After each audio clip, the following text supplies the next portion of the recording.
Hey guys, welcome back. It's BDCKR here. And welcome back to our not weekly update. Where we are going to give you a brief weekly update as a preface to our question and answer session. Yeah.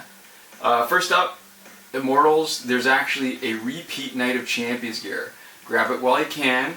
We're running out of time. Yeah, and you got it, as we said in our last video, you really want to use it. We've used it to max level up all our bronze and silver characters with It's ridiculously overpowered because every time you knock somebody out with your third special or basic attack, you get full power. It wouldn't surprise me if it gets nerfed. Even the step of making it so that it doesn't process if you use your finisher move, that would be enough to make it less overpowered and more in line with some of the other gears. But anyways, we're looking forward to see what they do with that. In the meantime, we've already got everybody leveled up, so it doesn't matter. Really quickly. I mean, it's crazy just how easy it is. So the hardest, your gold characters, it's pretty easy to level up to 50. Your bronze and silver, not so much. Also, there's a repeat conqueror Brock Lesnar, sorry. There's a repeat conqueror Brock Lesnar challenge. So, yeah, grab that while you can. In the next day. In Mortal Kombat X, the Sonya Blade challenge is almost over, and based off of the early access pack that you see here, Erron Black is going to be the next up.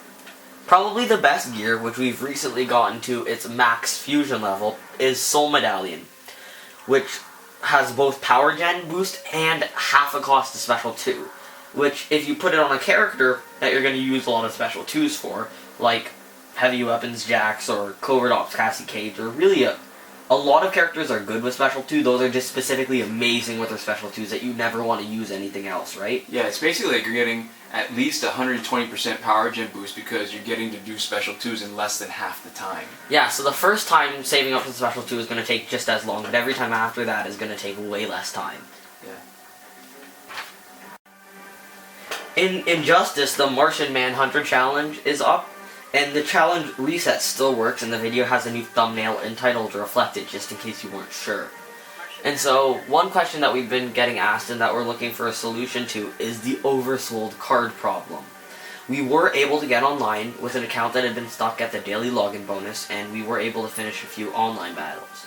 For those of you who are unfamiliar with this problem, some people were using the old overbuying glitch of buying multiple packs for the price of one. But instead of overbuying, they were overselling, selling more copies than they had. If you want to see it, we'll include a link in the description to our video warning people against overselling. Alright, so the real problem with overselling is that the oversold character is gone. I mean, like, completely. Forever. Yeah, you can no longer buy it directly from a store, and if you get it in a booster pack, it doesn't stay in your collection. Next time you open the game, gone. So here's the kicker. If that character is bronze and it shows up as a reward in the daily login bonus, you're going to see people were noticing that the game freezes and they can't get past it. And previously, the only solution was to start the game without an internet connection and limit yourself to offline play. Which is awful. Yeah, we think we have a solution, but we need to test it some more. So here's where we're actually making a request now. If you have oversold a card and have this problem, and you are willing to give us the credentials for your account long enough to, 1, test a solution, and 2, film the solution, then PM us your account credentials. If more than one person PMs us, we'll work with the first person, and we don't have time to fix everyone's account the same way we don't have time to glitch everyone's account. So what we'll do is if we can figure something out, we'll be filming the solution as soon as we have a chance. Yeah, and if you want to, whoever gets to work with us first, we'll obviously give you a shout out if we're using your account in the video. Yeah. And just keep in mind too, there's a couple things, right? One is if you're gonna work with us like this, you're gonna have to stay out of your account and give it up for at least 24 hours because we need to see the next day's login bonus show up. And the second thing is, it's a bit of a risk. When people have had other people logging in their accounts, stuff has happened sometimes inadvertently. So there's a small danger. We try to avoid it, of course, that something bad could happen. Yeah, so obviously don't post it just in the comments. We're going to want you to PM us, like we said. Don't just post it in the comments and leave it at the mercy of anybody else who also scrolls the comments of our videos. So this is the part where we move into the question and answers, which is the main portion of our video. And our first question comes from Rodney, Mutesasira, Mutesasira, alright. And so his question is, what's a good team? against 2 Killer Frost, because every time I fight them, most of the time I lose, even when I'm using my best team. Regime Killer Frost is the biggest problem when she reduces my health regain. Alright, so this is a great question. There's some general principles you want to do when you're playing against 2 Killer Frost, right? So it's hard. Everybody always wants to know, well, which of my guys should I pick? And it really, if you understand the general principles, then you can put together your own team, right? So the first thing you want to do is don't build a team around healing. I mean, you can have healers, don't get me wrong, just don't build it around that, where that's sort of the crucial part. Because the gear slots used for healing could be better used for offensive gears, so more damage means faster battles. And the only exception would be mutated bone spikes and knife collection, both of which offer damage boosts and healing on special 1. And keep in mind, when you're using this principle, Doomsday passive, which we're seeing right here, is a healing passive, so it gets affected by Regime Killer Frost passive, right? Yeah. Second thing is, with a dual Killer Frost more than other fights, don't have an unbalanced team. Because it's really critical to be able to tag out for another teammate as soon as either Killer Frost drops a special 1 and freezes you. And that teammate has to be able to hold his or her own and not just get bashed in, right? So having an unbalanced team with 1 or even 2 weak characters supporting 1 strong guy is especially vulnerable against the invisible enemy is kind of entertaining. Third thing, don't rely on power gen. If your style leans towards using specials, make sure you have at least Ra's al Ghul's Scimitar to start with power, and use other characters whose power does not rely on generation, right? So for example, Batgirl Prime, she gives everybody bar of power to start. And Containment Suit Doomsday, whose passive isn't generating power, he just gets a bar and a half after he gets knocked out each time. Which leads to the next point. Have at least 1 maximum damage dealer. So basic damage never goes out of style. If you're not doing a lot of specials, you still have to do some damage. So unless you're running Regime Killer Frost yourself, the other team can still heal, they can generate power, they can still, the longer it lasts, the more trouble you're going to be in. So you need to do significant damage, or you're going to be in a long drawn out fight and eventually lose. Specific to Killer Frost is that you need to time your tag outs properly. The best time to tag out is immediately after you've been frozen. So whatever your usual pattern of tagging out, let Killer Frost dictate your tag outs a little bit, because Killer Frost Prime has a glitch that allows you to tag in and out at will, and there's a danger that she can drop a special 1 on you immediately after you've tagged someone in, and then you're stuck, and you have to take damage for the duration of the freeze. Yeah, which is definitely annoying. And the flip side is that to set a priority on not letting anyone get knocked out. So every time you get frozen, you need to be able to tag somebody out. And if you're down to 1 guy, you're basically screwed. Yeah. Okay, where are we? Yeah, so that's why we like our main team so much, that we've done multiple times demonstrating various gears on and just how much fun they are to play.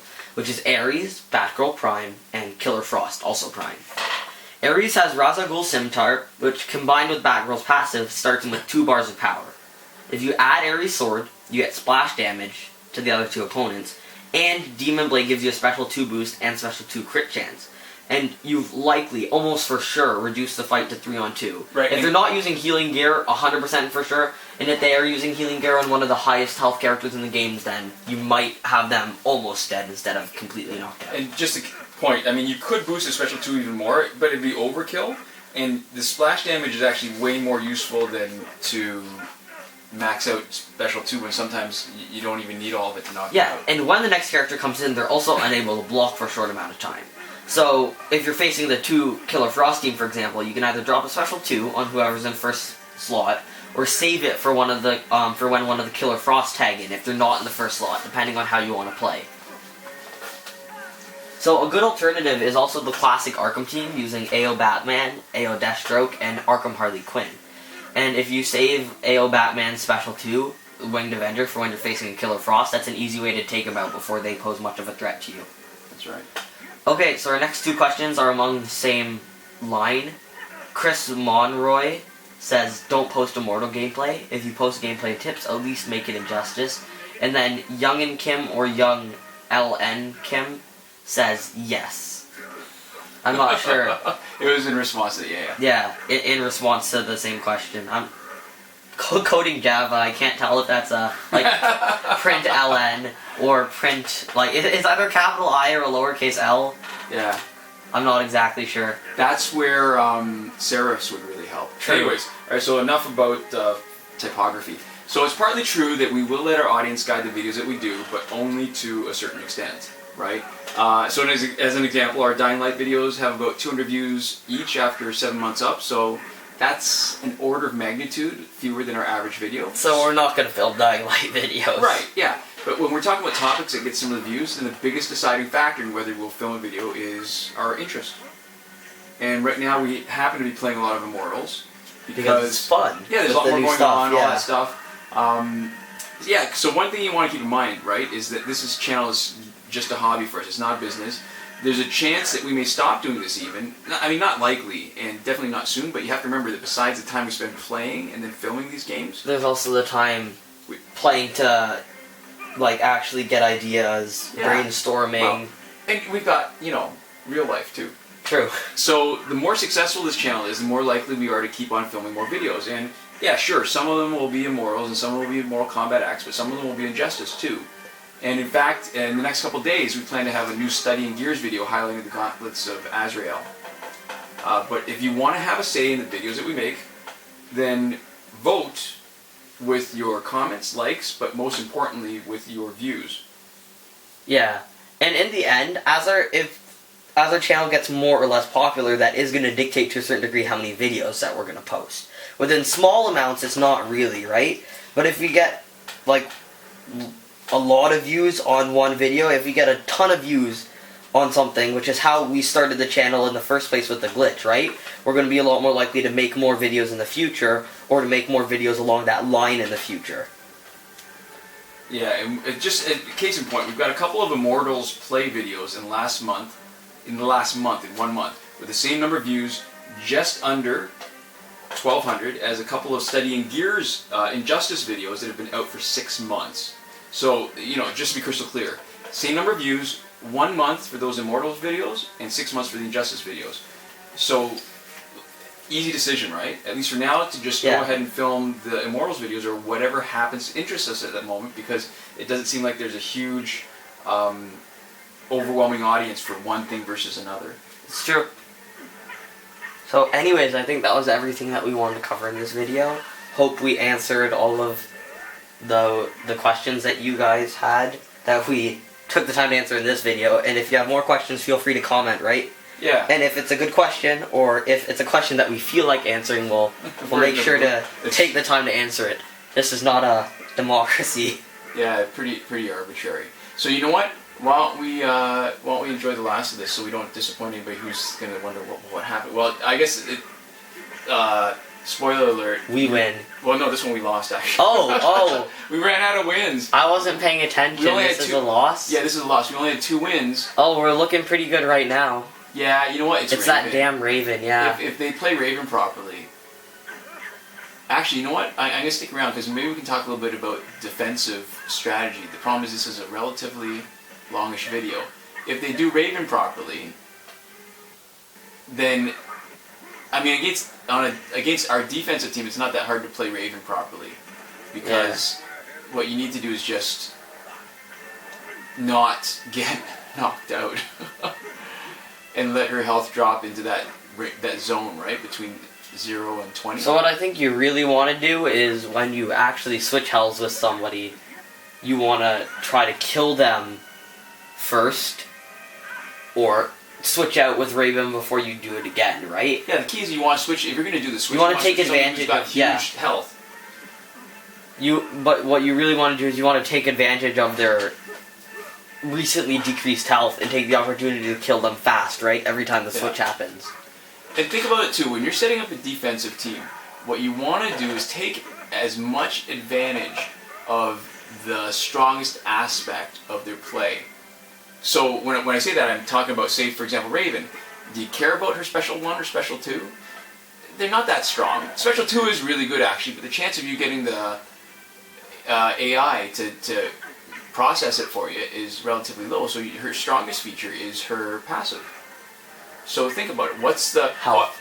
Yeah, exactly. Spoiler alert. You want it to be really hard for somebody to bypass that 0 to 20% health area. But you do that by making her overall health as strong as possible with as much of a boost as possible. So let's just take a quick look at the Raven's gear. See, this is exactly geared as an offensive character and not as a defensive. I mean, clearly they're attacking us, so that makes sense. But we actually put up a reasonably good fight. Not bad. It was interesting. More than a minute, so... Alright, so thanks for watching our not weekly update. And we might or might not see you next week. Well, we're definitely seeing you in a couple days when we have our next Injustice video out. So if you want to see more of it, watch it.